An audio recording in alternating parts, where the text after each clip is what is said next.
Good evening, everybody. Can you give me some thumbs up for the faces that I can see that you can hear me all right?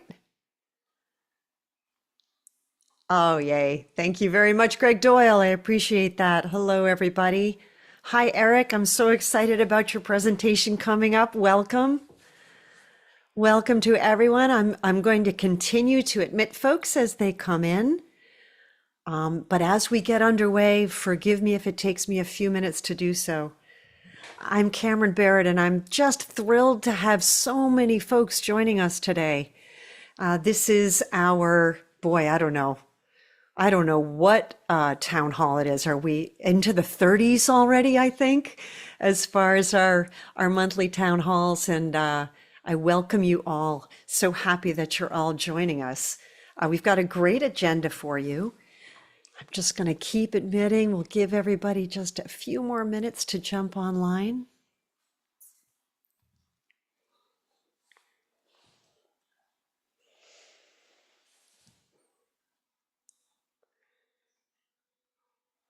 Welcome to our fire department partners. I see Justin Clayton has joined us. Thank you so much.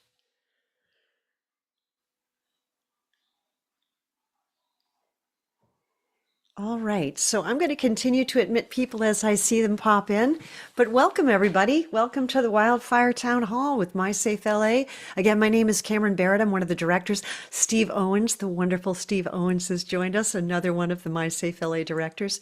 Welcome, Steve.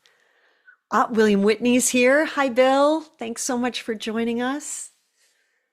All right, great. Well, let's get cracking.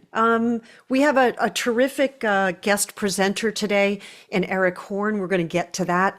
He's got, I think, the all-time greatest organization's name on the planet. It's called Megafire.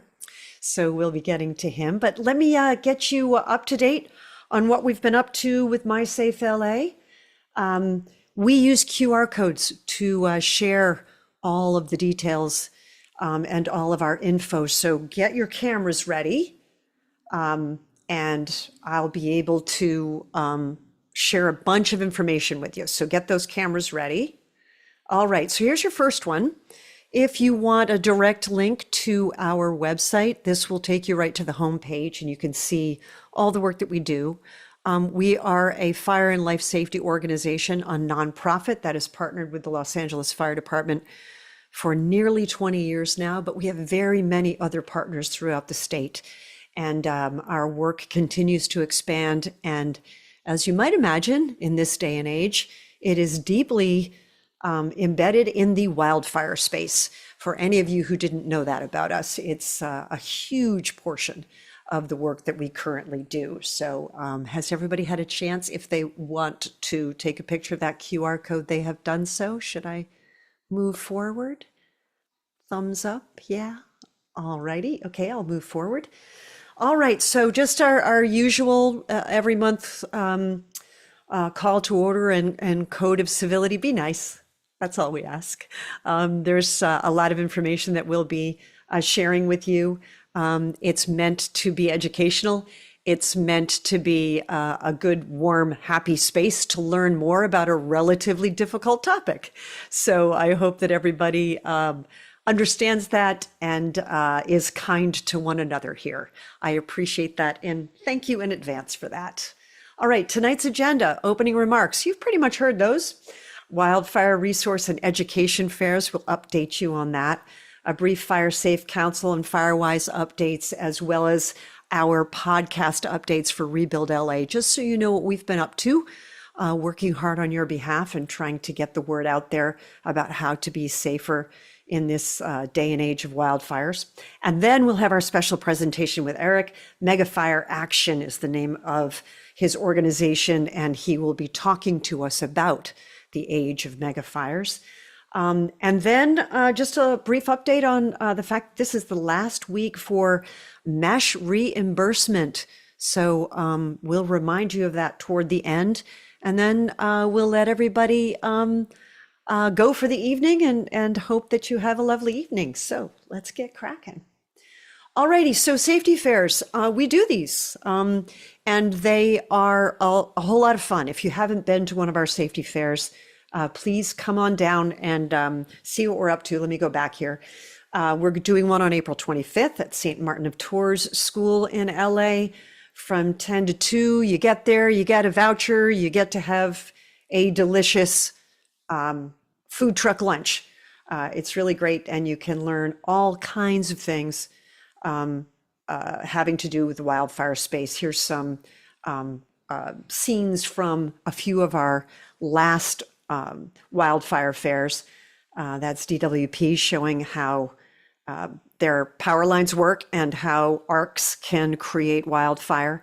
There's lots of prizes. There's lots of food, as you can see. Going back here, the Autry Museum will host us again this year in May 23rd of 2026.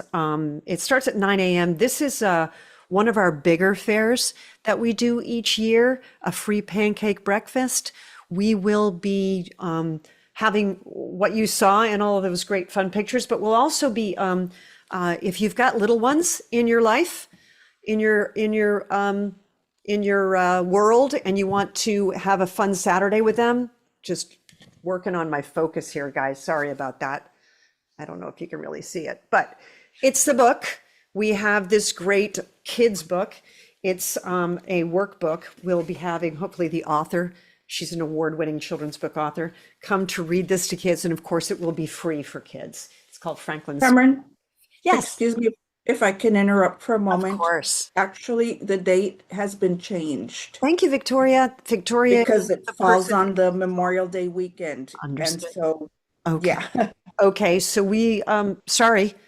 that's Our okay. next town hall in April, we'll be updating you on when the Yes. Autry Museum. Do we have an exact date on that yet, Victoria? It's June. I turned mine off. June 27. June 27. Thank you June very 27, much, yes. everyone.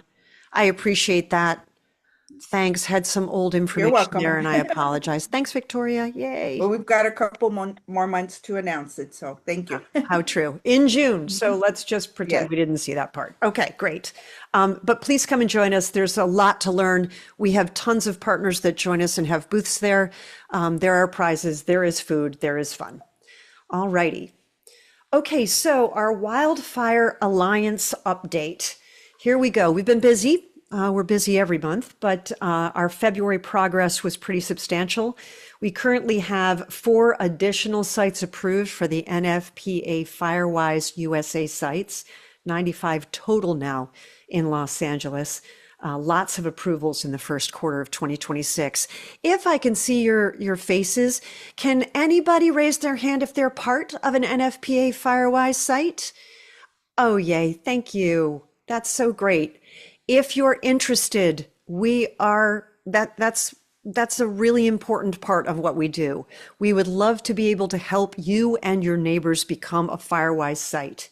As one of my recent podcast guests who recently led her neighborhood to become a Firewise site would say, to quote her, it's not for sissies. There's a lot of paperwork, but it's a great way to get to know your neighbors and to make your neighborhood safer. And we can help you every step of the way with that.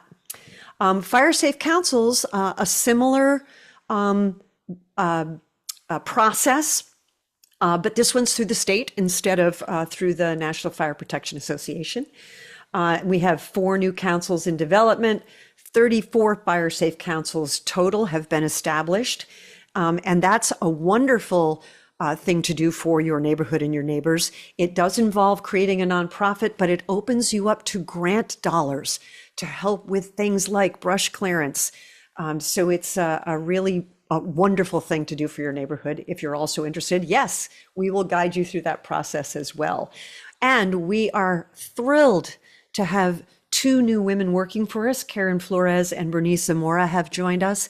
They, if you work with us to become a Firewise site or a Fire Safe Council, they will be 2 of the people that will be helping to guide you through that process. Both wildland firefighters, EMTs, all around terrific human beings. I think you'll enjoy working with them. You can, of course, just reach out to us as always at info@mysafela.org to learn more about those processes. All right, moving on. Here you go. join our Wildfire Alliance. If you can take a picture of this QR code, it will take you right to that sign up process. What you get is all the updates on safety fairs, the grant opportunities, the home wildfire assessments you can sign up for. And if this sounds like we're going to be bugging you a lot, I promise you it's not. When you click on this QR code and sign up to become the LA Wildfire Alliance, which is free, doesn't cost you anything, you're going to get one newsletter a month. So I promise you, we are not going to clog your inbox. But all of that critical information will be in that email. So I want to make sure that this stays up here long enough for everybody to take advantage of it. Give me a thumbs up if you're good and I can move on. I see one thumb. We'll give it a few more seconds.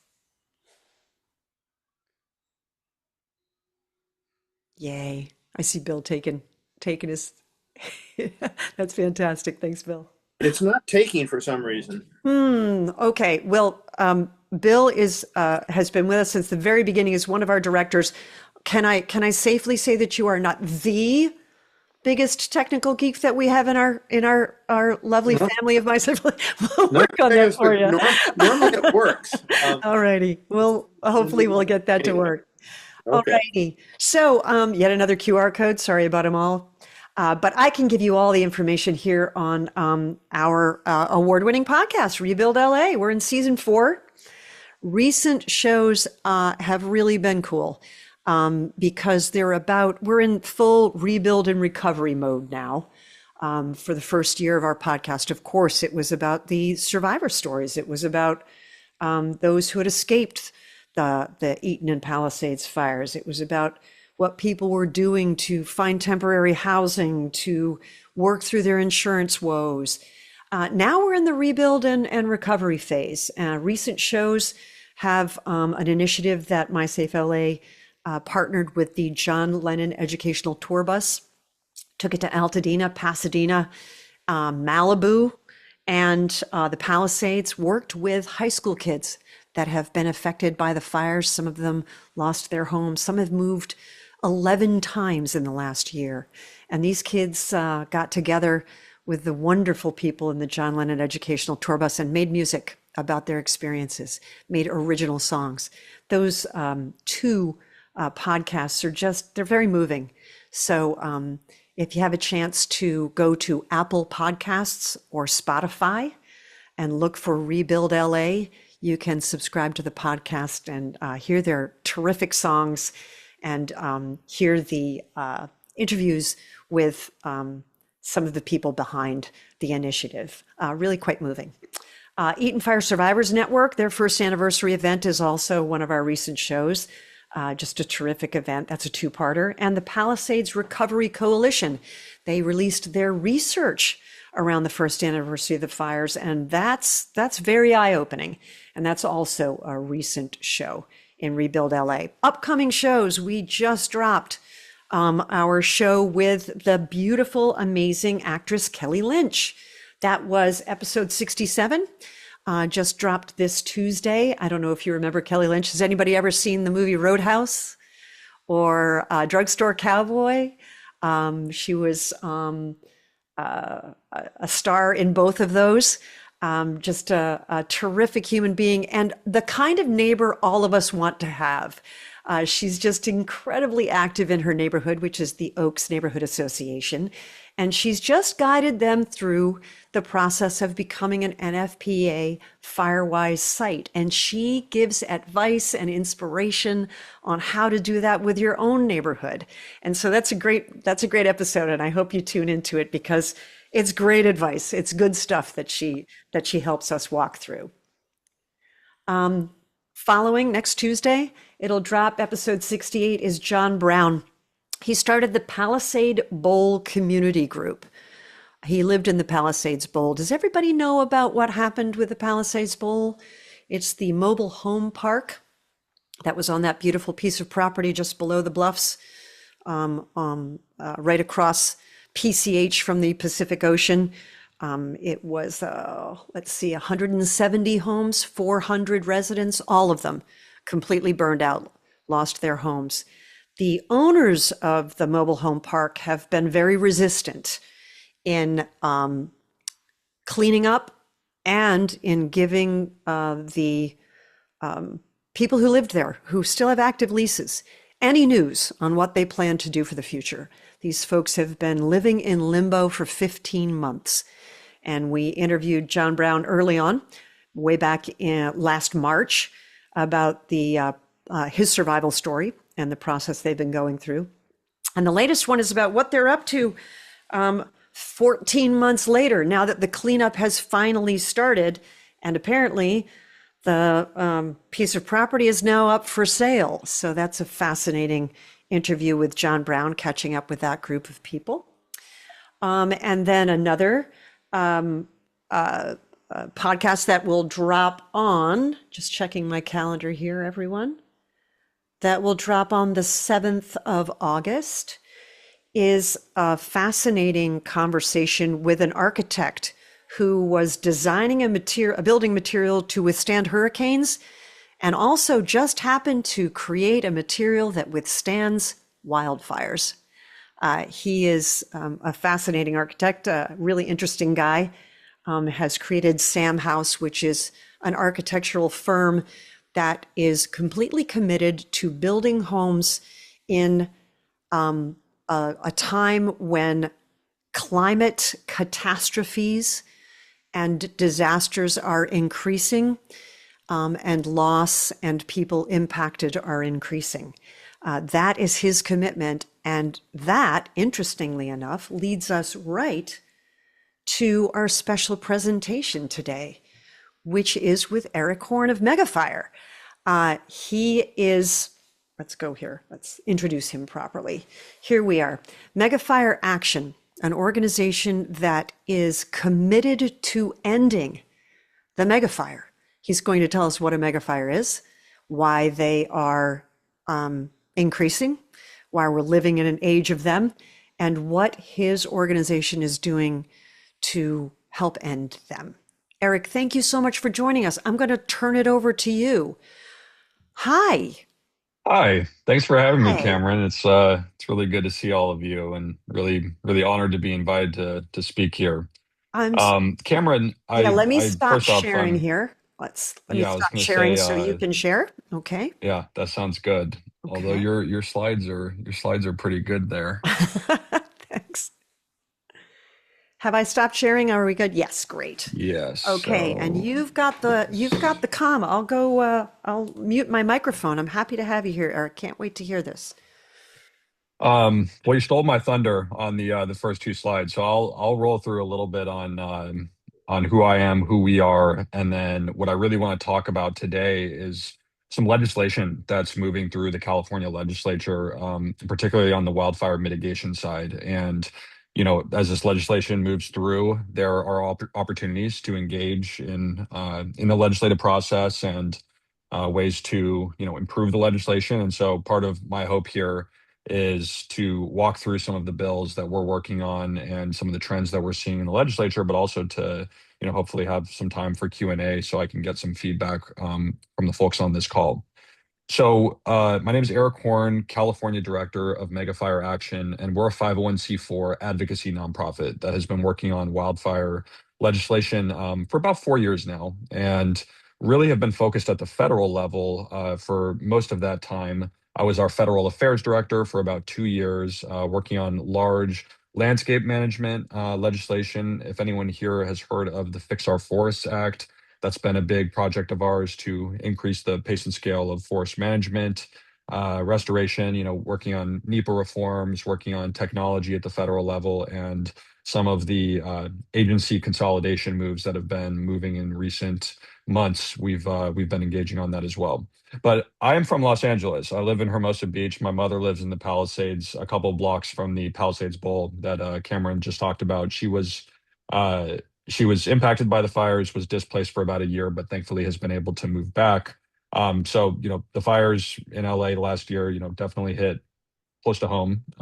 And we had always wanted to expand our advocacy to Sacramento. We had had quite a bit of a success at the federal level, but Sacramento, for someone from LA, from all of us from California, I mean, it's very intimately connected with the systems that we have, especially in the local responsibility areas and state responsibility areas that dominate a lot of Southern California. And so we opened up a California chapter, a Mega Fire Action, about 7 months ago, and we dove right in with the thesis that wildfire in California, mega fires, which for those that aren't familiar, is just a term of art to refer to high severity wildfires or wildfires that reach above 100,000 acres. It's sort of colloquially used. Um, and so we really focus on three things. We focus on advocating for policy solutions to expand the use of beneficial fire in the ecosystems where that makes sense. We focus on community resilience, really expanding the pace of adoption on home hardening and defensible space so that we can try to break the structure to structure ignition chain once a wildfire enters an urban environment. And we think about how to leverage technological solutions and innovation across all phases of fire. Um, Earlier this month, we had a big milestone. As the legislature convened in January, we had been working with several authors on wildfire mitigation legislation. For anyone that doesn't know how California works with nonprofits in the legislature, a nonprofit can actually sponsor a piece of legislation. And so we worked with a couple of members of the legislature to sponsor a few bills across different areas of fire. But as we were having conversations across the Assembly and the Senate, we realized that coming 1 year after the LA fires, there was a lot of movement. There were a lot of things that people had realized over the past year from a mitigation point of view. And there was a lot of legislation coming out on thinking through how do we get better prepared for the next wildfire. And so we worked with a bunch of different authors, six, to actually put together a wildfire prevention mitigation package. And it's called the Joint Megafire Prevention Package. And it's a 13 bill package. And we had a press conference to introduce the package on March 4th. You'll notice David Barrett standing a couple of uh, feet behind me, and so that's when I met him, and we started talking about how do we get the community engaged on what's happening in Sacramento. I know it can seem a little opaque. So the bill package really consists of three different buckets, I would say. The first and the largest is the built environment legislation piece of the package. Now, the built environment is, I think, a very difficult policy framework for Sacramento to get its head around. I think that, 8 years now into the Newsom administration, you're starting to see quite a bit of understanding and acceptance of prescribed fire thinning and landscape restoration across the state. We're making progress on permitting reform. There's a lot of money flowing to that. When it comes to the built environment, I think the legislature and to some extent the administration have been struggling with thinking about how to address this risk, how to think about home hardening, how to think about defensible space. And that's, of course, signified by the way that Zone Zero has been rolled out and I think the grassroots community opposition that we're seeing, rise in against these regulations. And so we saw an opportunity to think about this problem a little differently. And I'll get into sort of our theory of change after walking through just a couple of these bills really quickly. The first bill that we're sponsoring is a Senator Allen bill who represents the Palisades. It's called the Wildfire Mitigation Affordability Act. Essentially, it would create a state subsidized low interest loan program where private creditors could go out and issue um, uh, non-lien homes on the home. So, it's not something that's attached to your mortgage. They're unsecured loans to help homeowners afford defensible space and home hardening. We've heard that expenses are the biggest issue with folks wanting to do this work on their properties. Unfortunately, grants, the state sponsored grant programs are just not they're not well funded enough to reach every home that needs them, whether it's in Los Angeles or across the state. And so we needed a more flexible capital solution, especially for middle income Californians that oftentimes don't qualify for low income grants. We want folks to be able to afford the upfront costs of doing this work at a rate that's below market. So we're working with him on that program. The county coordinator program you're all familiar with. It's a partnership with the California Fire Safe Council. The county coordinators, are different by county. Some of them are the Fire Safe Council itself. Some of them are embedded within the county, but they provide resources for homeowners. They think about community wildfire protection plans. They do a lot of work across planning and prioritization. The program is actually funded on a grant though, and so we wanted to make sure that as the money it runs out next year, this program is actually codified into law so that it continues to help people into the future. And Senator Becker is running that, and we're co-sponsoring that with the California Fire Safe Council. Another bill is Senator Becker's SB 911. This is essentially a bill that when a home is sold in a very high fire hazard severity area, there's already a law in the books that says, hey, you have to do defensible space compliance when you sell that home. The new owner has to do it or the seller has to do it. But when the home turns over, the theory is that that's where there's the least amount of friction in doing this work, and that's a good time to do it. So that's already on the books, but implementation has been pretty lackluster because the fire departments don't really have the mandate or the authority to actually work with the new homeowners on getting it done. So this would kind of close some of the loopholes there. AB 1934, Home Hardening Certification Program. It's exactly what it says it is. It tells the state fire marshal to establish a certification for home hardening. We've been having conversations with the state fire marshal about different levels. There might be a tiered system. Not everyone is going to be able to do IBHS plus, a very expensive home renovation. So there's going to be different levels there. AB 1960, identified cohesive fire communities. This is a bill that says if you have a neighborhood, a community where 50% of the residents do some degree of home hardening that's certified by the state fire marshal, you can qualify for additional grants for your community. You get prioritization for grants to do additional work like community fuel breaks and other homeowner assistance programs. AB 1964 requires the state fire marshal to do a survey of fire hazard severity areas to see how many folks have actually done home hardening and if there are substantial enough improvements on the home to require permitting from the local building department, requires those county recorders to notify the state fire marshal when someone hardens their home.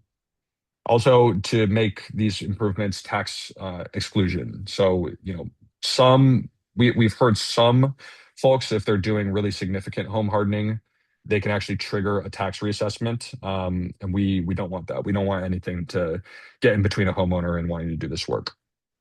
AB 1986 is a bill that is designed to, if you're calling up State Farm, you're calling up Mercury, whoever, any insurer in California for a quote, and you live in a high fire hazard severity area, you get two quotes. You get one quote of what your risk is going to be, what your rate is going to be, your annual premium, and then you get another quote on if you reach one of two standards on home hardening, how your rate could actually be less. So trying to just get some transparency with the discounts that insurers are offering to folks who do this work.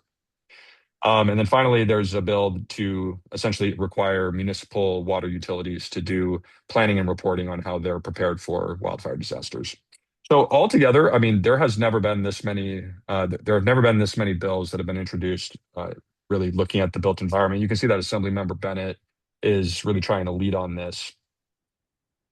A few more bills on the landscape side. We have the Good Fire Act, which extends liability projections, and it really it codifies some of Newsom's executive orders around exempting some of the landscape level management from CEQA permits under certain acreage limits. And then AB 1891, Connolly. This is a program to expand training, funding, organizational support for community-led prescribed fire and cultural fire. And finally, we have a bill that we've worked on closely with Senator Stern on called a Fire Innovation Unit. The Fire Innovation Unit is actually a bill that Megafire has worked on at the federal level, and it's based on some of the approaches that the Department of Defense is taking with regards to leveraging technologies to help the warfighter. And really what it's designed to do is help CAL FIRE, in this case, have greater staff capacity to work with emerging technologies, to do innovation pilots, and then have the contracting flexibility to scale those technologies across CAL FIRE when they're deemed to be successful. So this is the package, and I'm going to be happy at the end of this to take questions on any of these bills. But the other significant thing that we hoped to accomplish by bringing all of these members together to really have a unified package was, I think that we hear in the political arena and even just within the wildfire community, a lot of folks are, well, we just need to do more forest management. We need to do more prescribed fire. That's the solution. Other folks say, hey, the you can't burn your way out of this. You can't trim your way out of this or manage the forests and chaparral landscapes like Southern California. We need to focus on mitigations at the parcel and the community level. And then you have folks that are coming out of Silicon Valley that says tech is the solution to everything. And our answer to that is, well, there's a little bit of truth in all of these, and really we would be better off if we tried to not focus on one thing or the other, but really try to make progress in all of these areas when it comes to wildfire mitigation. So, you know, like I said at the beginning of this, I think that the legislature has struggled with home hardening, defensible space, and understanding what kind of problem this is.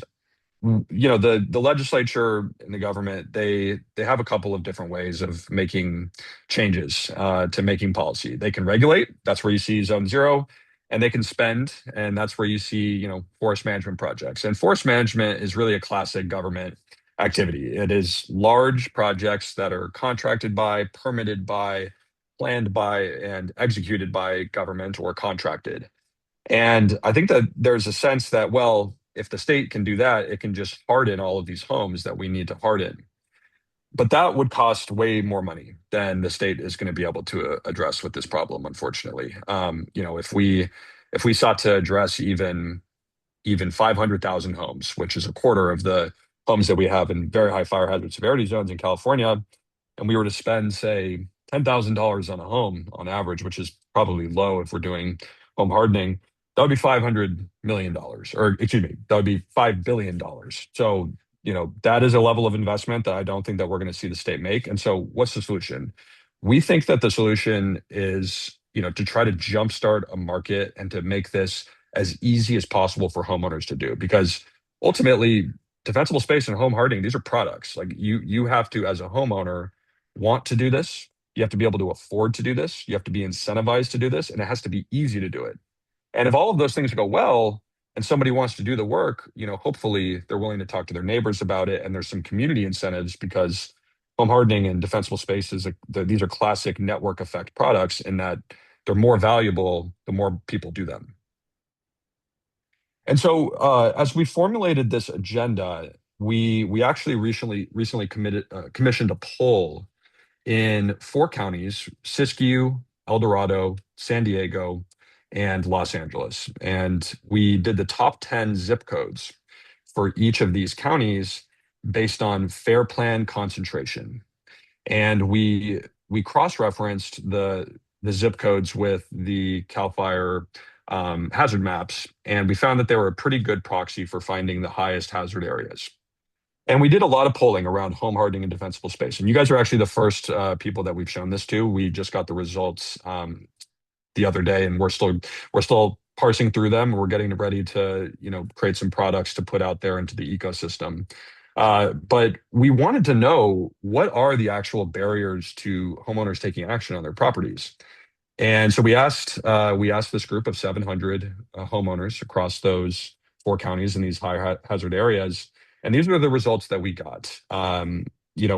Pretty decisively, expense is the main barrier, followed by them not believing that it's going to be effective. In fact, education is a big issue here. I think that there's a lot of work to do in helping homeowners understand the state of the science, and where these things are effective and also where they're not effective, and being honest with people about where one home doing work may not meaningfully reduce the risk of the neighborhood, but when you get homeowners to act in unison, we can really make some progress. And so I won't go through all of these. I'll leave them on the screen for a moment. But we asked a number of questions across, are you a fair plan policyholder? What is your insure? How much money do you make annually? What's the value of your home? All sorts of different demographic questions that also revealed some interesting trends with regards to willingness to pay for home hardening, defensible space, the barriers, and there'll be a lot of information coming out about this soon. Uh, another interesting thing that we wanted to talk about with the folks that took this survey is who are the best messengers for this work. I think that there's been a lot of conversations about that in the community, a lot of distrust coming out of the LA fires on who are the right people to talk about the effectiveness of these upgrades. And pretty decisively, your local fire departments we found are the most reliable messengers. The California State Fire Council, followed by fire safe councils. So we want to be able to equip these entities to be able to work with homeowners to do education. And the goal overall is really to have this just be as easy and painless as possible. The state with Zone Zero is asking homeowners to take really kind of a massive step. I can't think of another time in California history where the state mandated millions of homeowners to make changes to their property that cost a lot of money, that changed the property, and asked them to do it essentially without any assistance. And that's kind of where we are right now. If the Zone Zero regulations are adopted, there's going to be a 3-year, 4-year compliance period.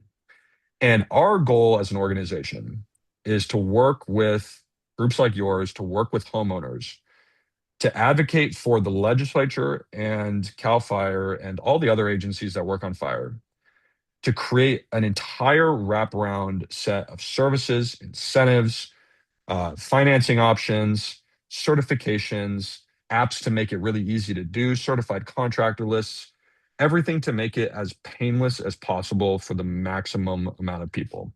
And so, we don't need to get into sort of the views on this call about Zone Zero. I have my thoughts, but regardless of where it goes, we want it to be effective if it does get implemented. And we think that can't be done without making this much easier for homeowners.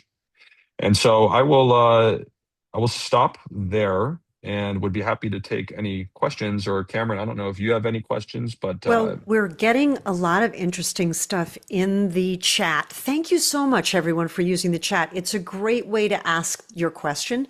So if you've got one, how about we put it in the chat? It's a lot easier than me trying to sort through everybody looking for a hands up. So how about I just start reading the ones that are apropos of Eric's presentation. There is a lot of chat going on about soil contamination. Forgive us for not addressing that in this town hall.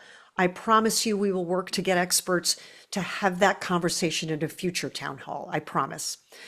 So the first question for you, Eric, is from Magdalene. SB 38 is required during escrow prior to point of sale. Why is additional enforcement required when escrow cannot close if work is not done?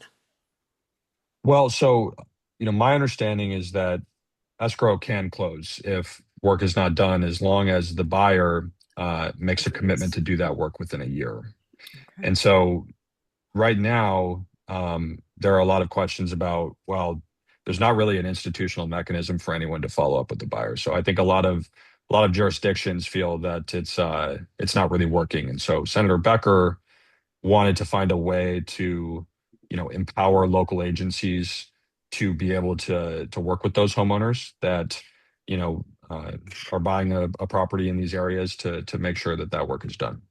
Got it. Okay. Next question from Ray Klein. Any chance of tax deductibility for home hardening expenses? Yeah, so this is there is a bill that has been introduced in the legislature to create a maximum of $2,000 tax break for home hardening. I will say the bill is a Republican partisan bill, meaning that it doesn't have any Democratic co-sponsors. And to be perfectly blunt, I think that puts it in a poor position to see passage this fall.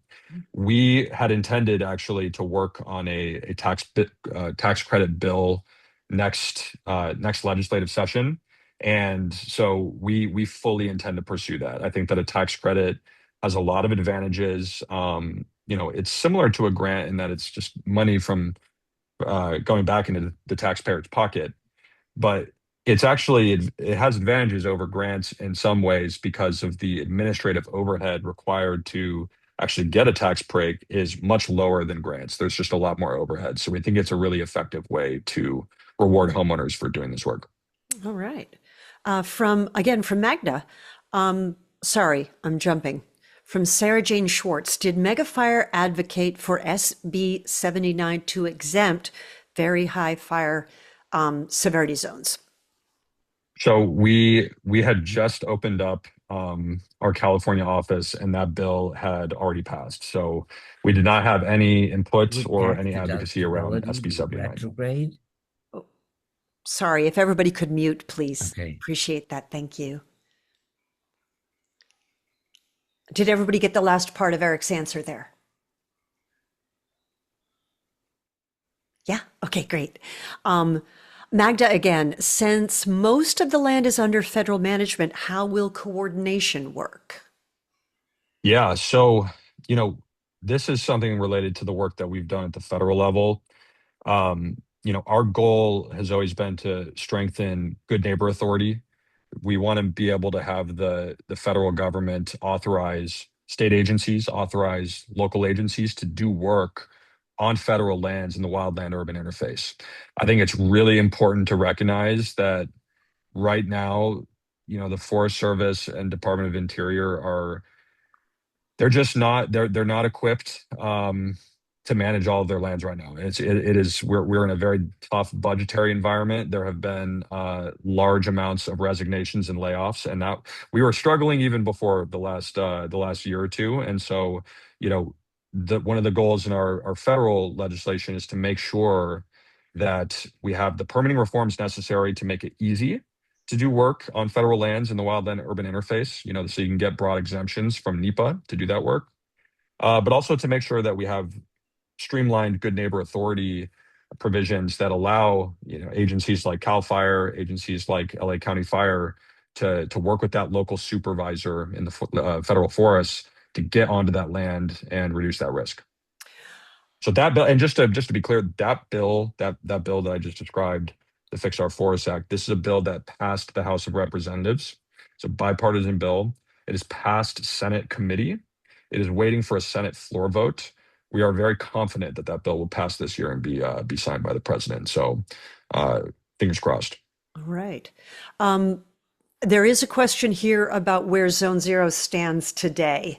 I know it's in a tiny bit of flux, but the Bureau of Forestry Magda was asked, has issued its final rulings yet? They have not, correct, Eric? They have not. There are still revisions coming out. They are still taking community input. The next Zone Zero meeting, if anyone here is interested in attending, will be in Calabasas on April 23rd. You will see a familiar face there if you go, because I will be presenting some of this information at the Board of Forestry meeting. They can go on all day long. Be prepared if you're going. They can go all day long. Yeah, there's usually a lunch break, but I would definitely hit a Subway or something before you get there, so that you can stay hydrated and get some food. How very true. Okay, from Enrico Bresson, and forgive me if I mispronounce your name. Are there any programs in legislation to address more fire resistive construction for new homes? I love that question. Or to rebuild fire destroyed homes? Yeah, so Chapter 7A, the wildfire resilient building codes that apply in high fire hazard areas I think they've been pretty successful in driving resilience in new build areas. The issue for 98% of California homes is that they were constructed prior to the adoption of these new building standards. One thing that we've seen pop up a couple of times, and it's something that might be introduced this legislature, is if a community like Altadena or the Palisades is not within the CAL FIRE high hazard zones and it burns down, do those residents have to rebuild at a resilient standard? I think we've heard from some of the community groups on the ground in the Palisades and Altadena that in the rush to get rebuilding, some homeowners are that they're left outside of those areas, so they don't actually have to build to the highest fire resistant construction standards. And some of their neighbors are really worried about that because Right. they want to rebuild to a very high standard, and they understand that if their neighbor has a lower standard of fire safety, then that can affect them and that can affect their ability to get insurance. So I know that there's some proposals moving along there, but you know that's what I'm aware of for this session right now. Okay, from Jody Ehrlich. Would tax deductibility be retrograde? Otherwise, why wouldn't people wait till it passes? It's a good question. I mean, the bill doesn't, the bill is not, I shouldn't say that the bill is not going to pass. I mean, the bill might pass, but there's not currently a provision in that bill to have a retroactive tax credit. Your point is well taken there, though. I had not thought about that. And I will raise that with the author. And if the bill doesn't go through this year, I will explore that with the author for next year. I think there's certainly a world in which I think we could do something along those lines. This is the last question I have in the chat. So if you've got a question, get it on up there in the chat from Sarah Jane Schwartz again. Can tax breaks and financial government aid be retroactive for those that have already begun to harden? If not, we're penalized for already acting. Kind of much like Jim's Yeah, question. similar Yeah. question. So I'm gonna level with you. I do not think that the loan financing opportunities will be available to folks that have already completed this work. If there are additional upgrades and you can work on them now, I would not wait for legislation. I mean, I would not wait. But like I said, one of these bills is designed to reward neighborhoods that collectively take action, and so those will be retroactive. So if you can get together and the standards about what a neighborhood is, what a community is, how many homes, these are things that we're working out with the author. We'd like to make it so that it's not, Los Angeles, right? Doesn't have to reach 50% of homes, but a couple of blocks that are in an important area, reaching a couple dozen homes that reach that 50% threshold. We want to make sure that they're getting rewarded for that, so that there's a reason to actually go talk to Uncle Donnie down the street about his hedges. It's always the best idea to home harden as a group. Absolutely. That's certainly been proven. Are there any other questions that we can pop up into the chat for Eric? No, it looks like we've exhausted the questions for you. Eric, I've learned so much. Thank you so much for being with us. Thank you, Cameron, and everybody. Really, thank you for having me. It's awesome to be in a community of Los Angeles residents that care about fire like I do. I'm serious about the fact that we want to take community input as we work with the legislature on making this situation better for homeowners. I had my email on the screen, but I'll drop it in the chat here again. Oh, If you goodness. have any questions or suggestions on things that we can do, please do not hesitate to reach out. Eric, thank you again. Oh, that was just terrific. And thanks for everybody who was given the claps. I love seeing that. Worthy of clapping. All right. Sharing again here, everyone. Okay. It's a good segue to you, Cameron, for the home hardening support. Yes, exactly. It's coming up, everyone. We don't have a lot of time left. It's the last week for you to get up to $250 to upgrade your mesh screens. You know that we want them to be at least 1/8. 1/16 is even better. There's some really pretty decorative ones if you want to put a little more money in that particular pot, but it is the best entry-level way to start hardening your home. It's the most cost-effective. You get a lot of punch for a small amount of money with this particular upgrade. So make sure to reach out to us for that. You got all those QR codes. So there you go. All right. Wow. That was relatively efficient this evening. I'm winding things down now. The next virtual town hall will be April 16th at 7 p.m. I cannot promise that it will be about soil contamination, but that is at the top of our list to make sure that we get a town hall scheduled that has that particular subject as a focal point. So we'll be working hard on that for everyone. And I just wish you a wonderful evening, and I hope to see you next month, April 16th at 7 p.m. for our town hall. The notification will go out. Thank you so much, everyone, and have a wonderful night.